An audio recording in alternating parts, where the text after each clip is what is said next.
এক হাদিসে 3 ব্যক্তির কথা একসঙ্গে বলা হয়েছে যাদের সালাত আল্লাহ সুবহানাহু ওয়া তাআলা কি করেন না, কবুল বা গ্রহণ করেন না। আর সেই হাদিসটি বর্ণিত হয়েছে সহিহ ইবনে হিব্বানে, ইবনে মাজাহ এবং আর কয়েকটি হাদিসের কিতাবে। নবী সাল্লাল্লাহু আলাইহি ওয়াসাল্লাম বলেছেন সালাসাতুন লা তারতাফিউ সালাতুহুম ফাওকা রুউসিহিম শিবরা।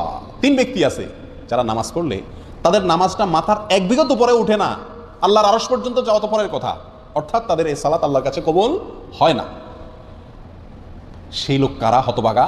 রাজুলুন আম্মা কওমান ওয়া হুম লাহু কারিহুন।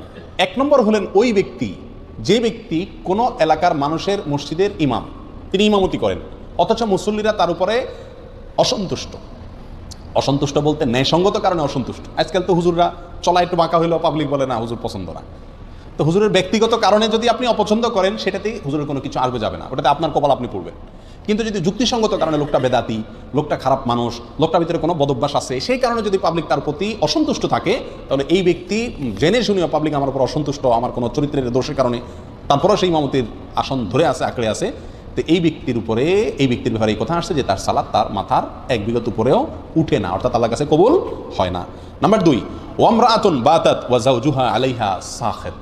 ওই মহিলা যিনি সারাটি রাত কাটিয়ে দিলেন অথচ সারা রাত তার স্বামী তার উপরে অসন্তুষ্ট। আমাদের মা বোনদের মধ্যে এই সমস্যাটা ঘরে ঘরে কম বেশ আছে। স্বামী স্ত্রী ঝগড়া লাগবেই, এটা চিরন্তন বিষয়। নবী আলাইহিস সালামের মতো মানুষ, তার সঙ্গে উম্মাহাতুল মুমিনিন রাদিয়াল্লাহু তাআলা আনহাদের সাথেও মনোমালিন্য তৈরি হয়েছে। নবী আলাইহিস সালাম রাগ করে মসজিদে যান নাই, বাসায় যান নাই, মসজিদে শুয়ে রয়েছেন, ওমর রাদিয়াল্লাহু তাআলা এসে মধ্যস্থতা করে মিলিয়ে দিয়েছেন। এই ঘটনা ঘটছে।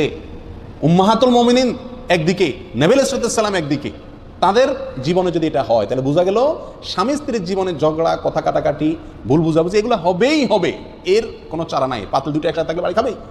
কিন্তু আমাদের বোনদেরকে খেয়াল করতে হবে, যেহেতু আমাকে আল্লাহর সন্তুষ্টি অর্জন করতে হবে, আমার ইবাদত আল্লাহর কাছে কবুল করাইতে হবে, অতএব রাগ করে আপনি থাকেন, কিছু সময় থাকেন, সমস্যা নাই।